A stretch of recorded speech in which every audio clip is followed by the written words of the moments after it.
Welcome to the Margin Notes podcast. Today, we're diving deep into the hidden architecture of stress, not just the buzzword, but the biology, the history, and the social forces that shape how we experience it. Drawing from Dr. Richard McKenzie's book Stress Tested, this episode unpacks how stress impacts everything from our metabolism to our work life to even fertility, and why your body might still be wired for threats that no longer exist. Let's rethink stress together, not as weakness, but as a signal worth decoding.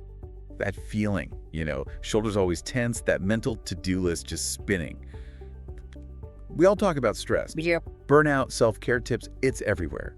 But what's really going on underneath? Exactly. Welcome to the deep dive. Today, we're going, much deeper than the usual chat. We want to get into the biology, the societal stuff that actually shapes stress. Yeah, you've probably heard the term stress a million times, right?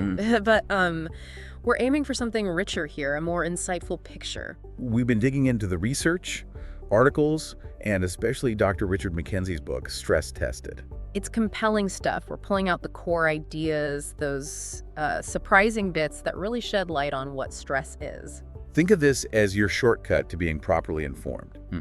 We want you to get a solid handle on stress, the history, the impact, how to navigate it maybe, but without it feeling like homework. Okay, let's dive in. Where do we start?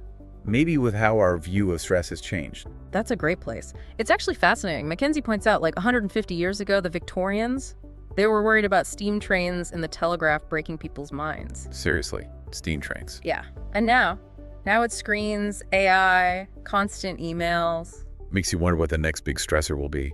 But McKenzie calls this a thrilling new era for understanding stress. He does. We're moving past just seeing it as a feeling. Right. It's more like this biological and societal thing interacting all the time. Our bodies reacting to, everything around us. And often things we feel we can't control at all. The technology changes, but maybe that feeling of being overwhelmed by change, that's constant. It really hits home. And it's so personal too, isn't it? Oh, absolutely. What sends one person spiraling, another might just shrug off. Which means all those generic top 5 stress tips probably aren't cutting it. Not really, no. One size definitely doesn't fit all here. Okay, so let's get into the nuts and bolts. The physiology. Cortisol comes up all the time. What's its actual job? So cortisol is basically your body's alarm bell hormone, part of that classic fight or flight response. Ready for action. Exactly. Its main job is to flood your system with glucose, quick energy, to deal with an immediate threat. Think, saber-toothed tiger. Which we don't see much of these days. Thankfully. But the problem is when that alarm keeps ringing or it becomes chronic, then you get these constantly high cortisol levels. And that's where it shifts from helpful to harmful. It's not just feeling wired, there are real health consequences. Big time. The list is pretty worrying, actually. Chronically high cortisol messes with insulin, increasing the risk of insulin resistance. Leading potentially to type 2 diabetes. Yes. And also linked to weight gain, high blood pressure, heart disease, not to mention things like anxiety, depression, poor sleep. It's systemic. Wow. And the source material mentions something surprising. Even intense exercise might raise stress hormones for some people. It does, which sounds counterintuitive, right? You think exercise is always good. Totally. But it just underlines McKenzie's point. You can't look at these hormones in a vacuum. They're always interacting with what's going on outside us. Which brings us neatly to the societal side of things. Michael Marmot's work on health inequalities. That seems like a really big piece of the puzzle. Huge. Marmot's research over decades basically flipped the script. It showed the most severe physical effects of stress. They aren't mainly hitting the managers, the executive. Like the classic image. Yeah, that image. Instead, the health problems get worse the further down the socioeconomic ladder you go. So stress isn't just in your head, it's literally linked to your place in society and your physical health. Precisely. Marmot showed that chronic stress is often imposed by these external factors you can't control. Poverty, inequality. They're not just abstract concepts, they get under your skin. And the data backs this up. It does. Statistically, you're more likely to face chronic stress if you're poor, a woman from a minority ethnic background, or disabled. It really drives home how much is outside individual control. And our childhood experiences shape how we react too. Absolutely. Early life sets the stage for our stress reactivity later on. And then there's the link between stress and, well, unhealthy behaviors. Like reaching for junk food or skipping exercise when you're stressed. Exactly. Studies show that under chronic stress, people tend to eat less healthily, move less. It's all tangled together. Okay, so our understanding has definitely evolved. Let's step back a bit. Hans Selye, he's mentioned as a key figure early on. Selye basically laid the foundations back in the 1930s. His big idea was the general adaptation syndrome. General adaptation syndrome. What did that mean? He suggested that lots of different illnesses, things that seemed unrelated, could actually be traced back to the body's hormonal alarm system being constantly switched on. He did a lot of work with rats, subjecting them to various stressors. And people notice this in the real world too, like during the Blitz or with soldiers. Yes, those were early observations that seemed to fit. During the Blitz in London, for instance, doctors saw a noticeable rise in stomach ulcers in the general population. Stress causing ulcers. That was the idea, matching what Selye saw in his animals. And similarly, British troops evacuated from Dunkirk showed surprisingly high rates of digestive problems, including ulcers. Although, interestingly, the first report kind of downplayed the stress, blaming the rich army food. Huh. Shows how thinking changes. But Selye's work wasn't without controversy, right? And the tobacco industry. That's a really interesting twist. It really is. Selye's work faced some valid scientific questions, like how well rat studies translate to complex human stress. But later research uncovered this. Well, potential influence from big tobacco. How so? The suggestion is, as evidence mounted against smoking, tobacco companies saw an opportunity. They actively promoted stress as a major health fill-in, kind of diverting attention. Wow. So stress becomes the scapegoat. Potentially, yeah. It's a reminder that science doesn't always happen in a pure bubble. There can be powerful external forces shaping the narrative. And Selye himself might have been influenced. There's evidence he received significant funding from tobacco companies later in his career, and talked about how his work could support the idea that things other than smoking, like stress, were major causes of illness. That definitely complicates the picture. So after Selye, how did the research evolve? We see things like stress scales appearing. Right, the focus started to broaden. The Social Readjustment Rating Scale by Holmes and Rahi tried to quantify stress by giving points to different life events, moving house, divorce, that kind of thing. But it had limitations. It did. Critics pointed out it was maybe a bit biased towards male experiences. Then came the Daily Hassle Scale from Kanner and colleagues. Daily hassles, like spilling coffee or traffic jams. Exactly, and what they found was quite radical. The buildup of these small, everyday frustrations could actually predict psychological symptoms better than major life events for some people. So it's not just the big crises, it's the constant drip, drip, drip. Precisely. And it also brought experiences more common for women into the picture. Then Robert Karasek looked at job stress. What was his key finding? He highlighted that it wasn't just having a demanding job that caused stress.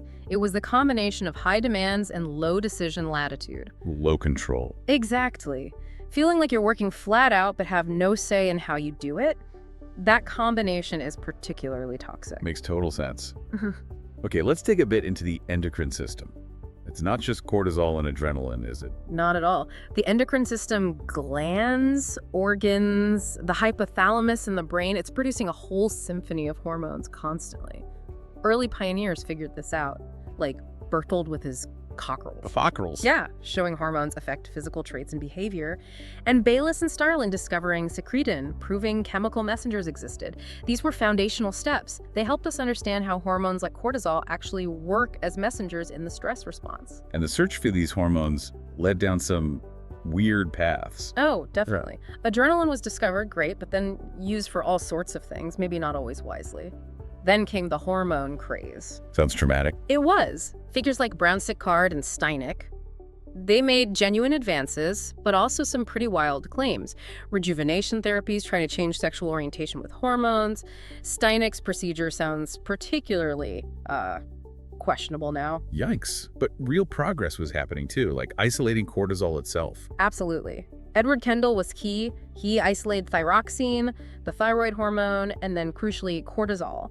And conditions like Cushing's syndrome caused by too much cortisol really highlighted how vital getting the balance right is. It's all about balance, isn't it?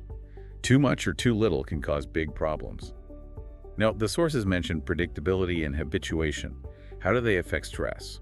Right, so animal studies, like with rats getting electric shocks, rats, they clearly show unpredictable shocks cause much higher cortisol than predictable ones. Knowing it's coming makes it less stressful. Seems that way. Predictability allows for some kind of coping, maybe? And habituation, getting used to something that's real too. Think parachute jumpers. They get less stressed over time. Generally, yes. Studies show cortisol levels tend to drop with repeated jumps. But interestingly, not for everyone. Some people don't seem to habituate in the same way. So we can adapt, mostly. And our expectations matter too. Yeah, this is fascinating. Research shows that what you expect to happen can actually change your cortisol response. If you're told you'll likely cope well with a stress test, You actually might, physiologically. your cortisol levels might actually be lower than if you were told you'd struggle. Our minds have a powerful influence. Amazing. Okay, bringing it back to today. We talked about how workplace stress isn't just for the bosses anymore. What's the current picture with stress, status, and work? Well, as Marmot showed, it's often toughest for those with high demands but low control, often in lower status roles. And now you've got the information age, AI, adding new layers of potential stress. And we see the impact in things like sick leave statistics. Definitely. Worrying rises in long-term sickness absences linked to stress, anxiety, depression in places like the UK and the US. It makes you ask, are we more stressed now than, say, 100 years ago? It's hard to say, isn't it? Living standards are better in many ways, but But job insecurity, financial pressures, inequality, those persist. The Whitehall studies Marmot did are still so relevant that toxic mix of low control and high demands is baked into many modern jobs, especially lower paid ones. and poverty itself creates this awful cycle, stress limiting your ability to cope. Exactly. It creates chronic stress and can actually limit cognitive resources, making it harder to plan, make healthy choices. Arifraj Pura's work in Blackpool that's mentioned, it really shows how multiple pressures just pile up, making health a low priority when you're just trying to survive. It's no wonder stress and anxiety are such big reasons for people being off work long term. And research like Gail Kinman's on professions like social work or nursing really highlights the impact of low control and just not having the resources you need. It's that classic monkey experiment, isn't it? The one with the noise. Yeah. The monkeys who had a button to turn off the loud noise, even if they didn't use it much, were less stressed than the ones with no control at all. Just perceiving control makes a difference. Even if the demands are high, like Peter the journalist's experience mentioned in the source, and technology blurring work and home, email, pinging all night. Oh, that constant connection, it makes switching off really recovering incredibly difficult for so many people. Okay, let's switch gears to another big area. Weight. Stress seems to play a really complicated role here. The examples of Andrej the footballer and Ellie the finance professional are quite striking. They really are. They show how stress and body image issues can affect anyone, even people who seem healthy or successful. And we know obesity rates are rising with big socioeconomic gaps. So it's not just eat less, move more. Stress complicates it. Massively. Cortisol fundamentally messes with how our bodies handle fat processing, using, storing it. It interacts with insulin in complex ways. How does that work? Well, repeated cortisol spikes mean higher blood sugar, which means more insulin release. Over time, that can lead to insulin resistance, creating an environment where your body is more likely to store fat, especially visceral fat around the abdomen. That deep abdominal fat. The risky kind. Exactly. And research suggests that fat is actually more reactive to cortisol. It's a bit of a vicious cycle. And it might even work both ways. Some studies suggest people who naturally store more fat abdominally might perceive things as more threatening and even do worse on cognitive tests under stress. Wow. And stress makes us eat differently too. Oh yeah. Often eat more, choose less healthy foods, crave those high-fat, high-sugar comfort foods. Ultra-processed foods are a factor too. That fat-carb combo hits the brain's reward centers hard. So the old calorie balance model isn't the whole story. It's still relevant, definitely, but things like the carbohydrate insulin model offer another angle, especially when you factor in stress hormones disrupting the system. It's so much more than just BMI. And Ellie's story is hopeful she didn't lose tons of weight, but tackling the stress helped her cortisol and well-being. It shows a holistic approach is key. Addressing the stress, not just the weight. Same with Andrej, dealing with body image and muscle loss was crucial for him. Right. Now, another really serious connection. Type 2 diabetes. The costs are huge globally. Astronomical. Again, while lifestyle weight activity is crucial, stress is a central player in metabolic problems like type 2 diabetes. You really can't tackle diabetes effectively without understanding how repeated cortisol spikes affect blood sugar processing. And it can sneak up on you. because insulin resistance hides it at first. Exactly. In the early stages, your body compensates by producing more insulin, so blood sugar might look normal for a while, masking the underlying problem. Use case is interesting healthy lifestyle, but pre-diabetic. Stress and ethnicity possibly playing a role. It seems likely. We know, for example, South Asian populations have a higher risk. And historically, people noticed links. Sushruta in ancient India, Thomas Willis in 17th century England, connecting indulgent living but also long sorrow like chronic stress to diabetes. Long before insulin was discovered. Right. Insulin discovery was a lifesaver, of course. But the type 2 diabetes we see so much of now, it's exploded compared to Victorian times. Huge societal shifts. So type 2 isn't autoimmune like type 1. It's more about these lifestyle and stress factors overwhelming the system. Pretty much. Insulin normally helps sugar get into cells using these doorways called GLUT transporters. Insulin is the key. But with chronic high blood sugar and high free fatty acids, glucotoxicity, and lipotoxicity, plus the effects of cortisol, the system breaks down. Beta cells in the pancreas get exhausted. And chronic stress, specifically, is linked to developing it. Yes, studies point to chronic stress, not just occasional stress, increasing the likelihood. And then having diabetes becomes another source of stress. It's circular. We hear terms like metabolic syndrome or allostatic load. Yeah. Are they related? They are. Metabolic syndrome is that cluster, high blood pressure, high blood sugar, bad cholesterol, belly fat. Allostatic load is like the total wear and tear on your body from chronic stress. Both are linked to this stress-driven metabolic imbalance. And standard checkups might miss the early signs. Sometimes, yes. Which is why Yusuf finding improvement by tweaking his exercise intensity and addressing stress through therapy is encouraging. It shows personalization matters. Absolutely. Okay, shifting again, fertility. Another delicate balance stress can disrupt. Deborah's story trying to conceive healthy life, but suspecting stress. That resonates with many. It really does. We know the standard risks: weight, smoking, alcohol, extreme exercise. But stress is definitely a factor. There's a strong link between insulin resistance, which we just discussed, and PCOS. Polycystic ovary syndrome. Yes, a very common cause of infertility. And Deborah was right. The stress of trying to conceive itself can become part of the problem, a really tough cycle. And it's not just women, right? Stress affects male fertility too. Absolutely. Studies show stress like exam pressure for students or extreme stress like being in a war zone can negatively impact sperm quality concentration. There's even that fascinating finding suggesting stress around the Slovenian War might have affected the sex ratio of babies born afterwards. Wow, so Deborah, being very rational, might have been masking her own stress. It seems possible. It wasn't until she kind of let go, focused on eating more good food, maybe reducing her overall stress load, that things changed. And she can see. Unexpectedly, yes. Suggest reducing stress might have tipped the balance. Maybe her partner easing off intense exercise helped too. It's all interconnected. It really is. Finally, let's touch on early life stress. Sarah Brearley's experience, founding Pregnant Then Screwed after losing her job. It highlights pregnancy as a uniquely stressful time for many women. Sadly, yes, and often compounded by unfair societal pressures. The crucial point here is the growing evidence that severe stress during pregnancy can actually affect the child's development and their lifelong susceptibility to stress. Like the Barker hypothesis, linking birth weight and later health. Exactly. David Barker's work was pivotal. It suggests that the environment in the womb and early infancy programs are long-term health. Stress during that time is particularly impactful. And after birth, too. Those studies on rats and monkeys. Right. Seymour Levain showed even mild early stress, like handling rat pups, altered their stress response later. And Harry Harlow's famous, if controversial, monkey studies dramatically showed the absolute need for comfort, touch, secure attachment. Which links to adverse childhood experiences, ACEs. Yes.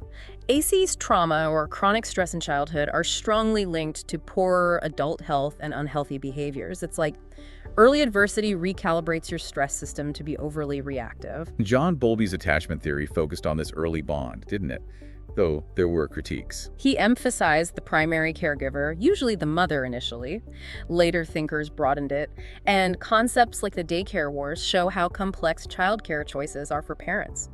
D.W. Winnicott's idea of the good enough mother is interesting too. Meaning perfect isn't necessary. Exactly. That a bit of frustration helps development. But it's all within a societal context and heavily influenced by how we were parented. Those early years cast such a long shadow. Okay, so we've covered a lot about what stress is and how it works. The big question, What can we actually do about it? That's the million-dollar question, isn't it? And honestly, given how personal stress is and how often the causes are external, there are no easy, universal answers or quick fixes. No magic bullet. It's definitely not. But mitigation is often possible, even if you can't change the root cause. And the first step, usually self-awareness, recognizing your own stress signals. Like Kate's story in the material, outwardly privileged, but still showing signs of stress reactivity? No one's immune. Exactly. Then there's physical activity. We mentioned intense exercise can be tricky for some, But general activity is good. hugely beneficial, especially for the metabolic and inflammatory issues linked to chronic stress. Ruth getting her diabetes into remission through exercise is a powerful example, and it doesn't have to be extreme. Even regular walking makes a big difference. The key is finding something you like, so it doesn't become another stressor. Precisely. Listen to your body, find joy in movement. Beyond that, the sources list several ideas, things to explore, not prescriptions. Like what? Things like music, we know it affects us physiologically. Social connection, even petting an animal can be soothing, studies show. Sleep, absolutely vital for cortisol regulation. Nutrition comes up again too. Yeah, Mediterranean or green Mediterranean diets show potential benefits for cortisol. Then there's mindfulness, meditation, practices like yoga, which studies suggest can help symptoms, even in tough cases like PTSD, even things like lavender scent, potentially reducing anxiety. So lots of possibilities to explore. And the animal studies mentioned baboons, mole rats. They remind us stress responses vary hugely. Absolutely. Stress never exists in a vacuum. What works is deeply individual, and it might change over time. It's a journey of finding what helps you. Okay, one last thing. The material mentions the letdown effect. Getting sick right after a stressful period ends. Why does that happen? There are a few theories. One is immune system changes. Short stress might boost it, but the rebound after chronic stress might leave you vulnerable. Another is just attention. You're so focused during the stress you don't notice you're getting sick until afterwards. Or confirmation bias. You expect to get sick, so you notice it more. That's possible too. We remember the times it happens. Right, so bringing this all back to you listening, we hope this deep dive has given you a much richer, more complex picture of stress. It's definitely not just a feeling, it's this deep weave of biology, environment, society. And a final thought to leave you with. The source material even hints that things we think are just normal biology, like women generally feeling colder than men, might have roots intertwined with chronic stress responses. It really is everywhere, influencing us in ways we're only beginning to fully understand. So we encourage you to reflect on all this. What resonates? What surprised you? This is just scratching the surface, really. Absolutely. Keep exploring. Thanks so much for joining us on this deep dive into the world of stress. Thanks so much for listening to Margin Notes. We hope this episode gave you a deeper, more human perspective on stress. If it sparked a thought or helped in any way, consider supporting us. Subscribe, leave a review, or share the episode with someone who might need it. We've got more deep dives coming soon. See you next time.